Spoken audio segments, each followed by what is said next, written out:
Hi friends, welcome back to the channel technical edits. So ಈ ಒಂದು ವಿಡಿಯೋದಲ್ಲಿ ಏನು ತಿಳಿಸ್ಕೊಡ್ತಾ ಇದ್ದೀನಪ್ಪ ಅಂದರೆ, ಈ ಒಂದು ವಾಟ್ಸಪ್ ಸ್ಟೇಟಸ್ ಇನ್ಸ್ಟಾಗ್ರಾಮಲ್ಲಿ ತುಂಬಾ ಟ್ರೆಂಡಿಂಗ್ ಆಗಿರುವಂಥದ್ದು. ಈ ಒಂದು ವಿಡಿಯೋನ ಯಾವ ರೀತಿ ಒಂದು ಕ್ರಿಯೇಟ್ ಮಾಡೋದು ಅಂತ ತಿಳಿಸ್ಕೊಡ್ತಾ ಇದ್ದೀನಿ. ಸೊ ವಿಡಿಯೋನ ಸ್ಕಿಪ್ ಮಾಡದೆ ಕೊನೆವರೆಗೂ ನೋಡಿ ಅಂತ ಹೇಳ್ತಾ, ಡಿಸ್ಕ್ರಿಪ್ಷನಲ್ಲಿ ಆಲ್ ಮೆಟೀರಿಯಲ್ಸ್ ಲಿಂಕ್ನು ಕೂಡ ಕೊಟ್ಟಿರ್ತೀನಿ. ಸೊ ಹೋಗ್ಬಿಟ್ಟು ಚೆಕ್ಔಟ್ ಮಾಡ್ಕೋಬೋದು. ನನ್ನ ಇನ್ಸ್ಟಾಗ್ರಾಮಲ್ಲಿ ಮತ್ತು ಟೆಲಿಗ್ರಾಮಲ್ಲಿ ಫಾಲೋ ಮಾಡ್ತಾ ಇಲ್ಲ ಅಂದರೆ ಸೊ ಅಲ್ಲಿ ಕೂಡ ಫಾಲೋ ಮಾಡೋದು, ಏನೇ ಡೌಟ್ಸ್ ಇದ್ದರೂ ಕೇಳ್ಬೋದು ಅಂತ ಹೇಳ್ತಾ, ಸೊ Alightmotion ಫೀಚರ್ಸ್ಗಳ ಲಿಂಕ್ ಕೊಟ್ಟಿದ್ದೀನಿ. ಸೊ ಅವನ್ನ ಇಂಪೋರ್ಟ್ ಮಾಡ್ಕೊಂಬಿಟ್ಟು Alightmotionಗೆ ನೀವು ಪ್ರಾಜೆಕ್ಟ್ಗಳನ್ನ ಓಪನ್ ಮಾಡ್ಕೋಬೇಕಾಗುತ್ತೆ.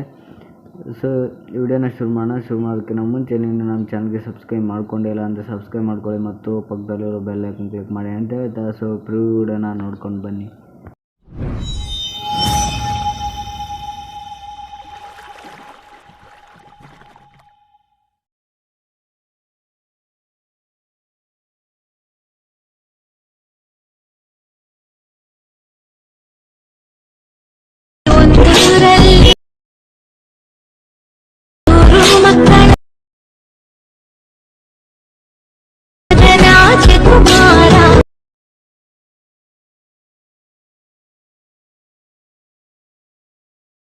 Alightmotion ಆ್ಯಪ್ನ ಓಪನ್ ಮಾಡ್ಕೊಳ್ಳಿ. ಈ ರೀತಿಯಾಗಿ 2 ಪ್ರಾಜೆಕ್ಟ್ಗಳನ್ನ ಇಂಪೋರ್ಟ್ ಮಾಡ್ಕೊಂಡ್ಬಿಟ್ಟು ಇಲ್ಲಿ ಡಿಸ್ಕ್ರಿಪ್ಷನಲ್ಲಿ ಆಲ್ ಮೆಟೀರಿಯಲ್ಸ್ ಲಿಂಕ್ ಕೂಡ ಕೊಟ್ಟಿರ್ತೀನಿ. ಸೊ ನಿಮಗೆ ಯಾವ್ಯಾವ ಒಂದು ಮೆಟೀರಿಯಲ್ಸ್ ಬೇಕೋ ಅದನ್ನು ಕೂಡ ಡೌನ್ಲೋಡ್ ಮಾಡ್ಕೋಬೋದು.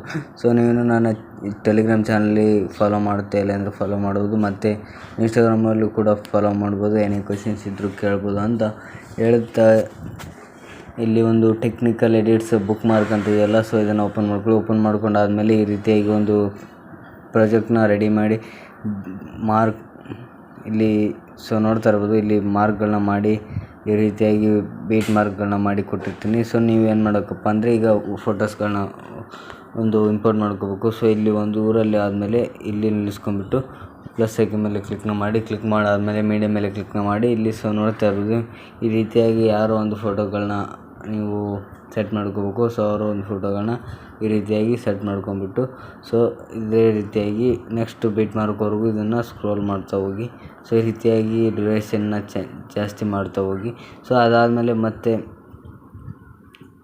3 ಮಕ್ಕಳ ಅಂತ ಬಂದಮೇಲೆ ಇಲ್ಲಿ ಬೀಟ್ ಮಾರ್ಕ್ ಮೇಲೆ ನಿಲ್ಲಿಸ್ಕೊಂಡ್ಬಿಟ್ಟು ಸೊ ನೋಡ್ತಾ ಇರ್ಬೋದು, ಅದನ್ನು ಕೂಡ ನೀವು ಒಂದು ಫೋಟೋನ ಆ್ಯಡ್ ಮಾಡ್ಕೋಬೇಕಾಗುತ್ತೆ. ಇಲ್ಲಿ ಪ್ಲಸ್ ಐಕನ್ ಮೇಲೆ ಕ್ಲಿಕ್ ಮಾಡಿ ಮೀಡಿಯಾ ಮೇಲೆ ಕ್ಲಿಕ್ ಮಾಡಿ ಈ ರೀತಿಯಾಗಿ ಫೋಟೋಗಳನ್ನ ಆ್ಯಡ್ ಮಾಡ್ಕೊಂಡ್ಬಿಟ್ಟು ಈ ರೀತಿಯಾಗಿ ಫಿಲ್ಸ್ ಕಾಂಪೋಸಿಷನ್ ಏರಿಯಾ ಅಂತ ಕೊಟ್ಕೊಂಡ್ಬಿಟ್ಟು ಇಲ್ಲಿ ಮೂವ್ ಆ್ಯಂಡ್ ಟ್ರಾನ್ಸ್ಫರ್ ಮೇಲೆ ಕ್ಲಿಕ್ ಮಾಡಿ ಈ ಫೋಟೋ ಈ ರೀತಿಯಾಗಿ ಸೊ ರೊಟೇಟ್ ಮಾಡ್ಕೊಂಡ್ಬಿಟ್ಟು ಈ ಒಂದು ಫೋಟೋನ ಈ ರೀತಿಯಾಗಿ ಸೆಟ್ ಮಾಡ್ಕೋಬೇಕು. ಸೊ ನಿಮಗೆ ಅದು ಲೆಂತ್ ಆಗುತ್ತೆ ಅಂದರೆ ಸೊ ಈ ರೀತಿಯಾಗಿ ರೊಟೇಟ್ ಮಾಡ್ಕೊಂಡ್ಬಿಟ್ಟು ಈ ರೀತಿಯಾಗಿ ಒಂದು ಫೋಟೋನ ಸೆಟ್ ಮಾಡ್ಕೊಳ್ಳಿ. ಇದಾದಮೇಲೆ ಮತ್ತೆ ಸೊ ಇಲ್ಲಿ ಯಾರೋ ಒಂದು ಫೋಟೋನ ನೀವು ಸೆಲೆಕ್ಟ್ ಮಾಡ್ಕೋಬೇಕಪ್ಪ ಅಂದರೆ, ಸೊ ನೀವು ಯಾರೋ ಒಂದು ವಿಡಿಯೋನ ಎಡಿಟ್ ಮಾಡ್ತಾ ಇರ್ತೀರೋ ಸೊ ಅವರ ಒಂದು ಫೋಟೋನ ಇಲ್ಲಿ ಒಂದು ಸೆಟ್ ಮಾಡ್ಕೋಬೇಕಾಗುತ್ತೆ. ಇಲ್ಲಿ ಬೀಟ್ ಮಾರ್ಕ್ ಮೇಲೆ ನಿಲ್ಲಿಸ್ಕೊಂಡ್ಬಿಟ್ಟು ಪ್ಲಸ್ ಐಕನ್ ಮೇಲೆ ಕ್ಲಿಕ್ ಮಾಡಿ ಮೀಡಿಯಾ ಮೇಲೆ ಕ್ಲಿಕ್ ಮಾಡಿ ಸೊ ನಾನು ಈ ಒಂದು ಫೋಟೋನ ಆ್ಯಡ್ ಮಾಡ್ಕೊತಾ ಇದ್ದೀನಿ. ಸೊ ನೋಡ್ತಾ ಇರ್ಬೋದು, ಈ ರೀತಿಯಾಗಿ ಜೂಮ್ ಮಾಡ್ಕೊಳ್ಳಿ. ಅದಾದಮೇಲೆ ನೆಕ್ಸ್ಟ್ ಬೀಟ್ ಮಾರ್ಕ್ವರೆಗೂ ಡ್ಯೂರೇಷನ್ನ ಹೆಚ್ಚಿಗೆ ಮಾಡ್ಕೊಳ್ಳಿ. ಅದಾದಮೇಲೆ ಮತ್ತೆ ಎಲ್ಲ ಫೋಟೋಸ್ಗಳನ್ನ ಇಂಪೋರ್ಟ್ ಮಾಡ್ತಾ ಹೋಗಿ.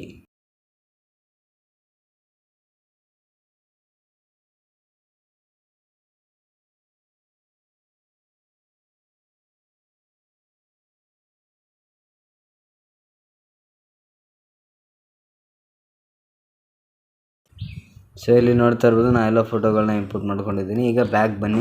ಇಲ್ಲಿ ಟೆಕ್ನಿಕಲ್ ಎಡಿಟ್ ಶೇಕ್ ಎಫೆಕ್ಟ್ ಅಂತ ಇದೆಯಲ್ಲ, ಸೊ ಈ ರೀತಿಯಾಗಿ ಒಂದು ಶೇಕ್ ಎಫೆಕ್ಟ್ನ ತಗೋಬೇಕಾಗುತ್ತೆ. ಸೊ ಇಲ್ಲಿ ಮೊದಲೇ ಒಂದು ಶೇಕ್ ಎಫೆಕ್ಟ್ ಮೇಲೆ ಕ್ಲಿಕ್ ಮಾಡಿ, ಇಲ್ಲಿ ಎಫೆಕ್ಟ್ಸ್ ಮೇಲೆ ಕ್ಲಿಕ್ ಮಾಡಿ 3 ಡಾಟ್ ಲೈನ್ ಮೇಲೆ ಕ್ಲಿಕ್ ಮಾಡಿ ಕಾಪಿ ಎಫೆಕ್ಟ್ ಅಂತ ಕೊಡಿ.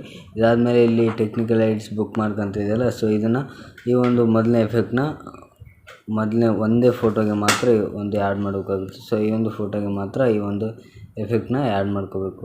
ಸೊ ಇದಾದಮೇಲೆ ಈ ರೀತಿಯಾಗಿ ವರ್ಕ್ ಆಗ್ತಿರುತ್ತೆ. ಸೊ ಈಗ ಏನು ಮಾಡೋಕ್ಕಪ್ಪ ಅಂದರೆ, ಈ ಒಂದು ಫೋಟೋ ಮೇಲೆ ಕ್ಲಿಕ್ ಮಾಡಿ ಇಲ್ಲಿ ಮೂವ್ ಆ್ಯಂಡ್ ಟ್ರಾನ್ಸ್ಫರ್ ಮೇಲೆ ಕ್ಲಿಕ್ ಮಾಡಿ ಇಲ್ಲೊಂದು ಕೀ ಫ್ರೇಮ್ನ ಇಡಿ. ಸೊ ಈ ರೀತಿಯಾಗಿ ಈ ಕಡೆ ಒಂದು ಫೋಟೋನ ಸ್ಕ್ರೋಲ್ ಮಾಡಿ. ಸೊ ಅದಾದಮೇಲೆ ಇಲ್ಲಿ ಒಂದು ಕೀ ಫ್ರೇಮ್ನ ಹಾಕಿ ಸೊ ಇಲ್ಲಿ ಕೀ ಫ್ರೇಮ್ಗೆ ನಿಲ್ಲಿಸ್ಕೊಂಡ್ಬಿಟ್ಟು ಈ ರೀತಿಯಾಗಿ ಮೂವ್ ಮಾಡಿ ಸ್ವಲ್ಪ. ಸೊ ಮೂವ್ ಮಾಡಾದಮೇಲೆ ಈ ಒಂದು ಫೋಟೋ ಬಂದಮೇಲೆ ಈ ಕಡೆ ಒಂದು ಲಾಸ್ಟಲ್ಲಿ ಒಂದು ಸ್ಕ್ರೀನ್ ಫ್ರೇಮ್ನ ಹಾಕಿ ಸೊ ಈ ರೀತಿಯಾಗಿ ಇಲ್ಲಿ ನಿಲ್ಲಿಸ್ಕೋಬೇಕು. ಸೊ ಇದಾದಮೇಲೆ ಈ ಒಂದು ಎಫೆಕ್ಟ್ನ ಈ ಒಂದು ಫೋಟೋಗೆ ಮಾತ್ರ ಆ್ಯಡ್ ಮಾಡ್ಕೊಳ್ಳಿ. ಅದಾದಮೇಲೆ ಬ್ಯಾಕ್ಗೆ ಬನ್ನಿ, ಮತ್ತೆ ಟೆಕ್ನಿಕಲ್ ಎಡಿಟ್ಸ್ ಶೇಕ್ ಎಫೆಕ್ಟ್ ಅಂತ ಇದೆಯಲ್ಲ, ಸೊ ಎರಡನೇ ಒಂದು ಎಫೆಕ್ಟ್ನ ಕಾಪಿ ಮಾಡ್ಕೊಳ್ಳಿ. ಕಾಪಿ ಮಾಡ್ಕೊಂಡು ಆದಮೇಲೆ ಬ್ಯಾಕ್ಗೆ ಬನ್ನಿ. ಬ್ಯಾಕ್ ಬಂದಾದಮೇಲೆ ಈ ಒಂದು ಎಫೆಕ್ಟ್ನ ಎಲ್ಲ ಫೋಟೋಗಳಿಗೂ ಕೂಡ ಆ್ಯಡ್ ಮಾಡಬೇಕಾಗುತ್ತೆ. ಈ ರೀತಿಯಾಗಿ ಸೊ ನೋಡ್ತಿರ್ಬೋದು, ಈ ರೀತಿಯಾಗಿ ಎಲ್ಲ ಒಂದು ಫೋಟೋಗಳಿಗೆ ಇದು ಒಂದು ಎಫೆಕ್ಟ್ನ ಆ್ಯಡ್ ಮಾಡ್ಕೋಬೇಕು.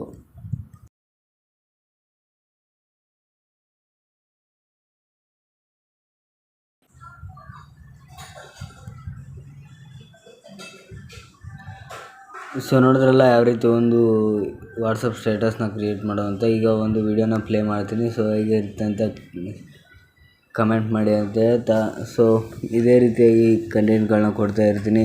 ನೀವು ನಮ್ಮ ಚಾನಲ್ಗೆ ಸಬ್ಸ್ಕ್ರೈಬ್ ಮಾಡ್ಕೊಂಡಿಲ್ಲ ಅಂದರೆ ಸಬ್ಸ್ಕ್ರೈಬ್ ಮಾಡ್ಕೊಳ್ಳಿ ಅಂತ ಹೇಳ್ತಾ ಸಿಗೋಣ ಮುಂದಿನ ವಿಡಿಯೋದಲ್ಲಿ. Thank you for watching.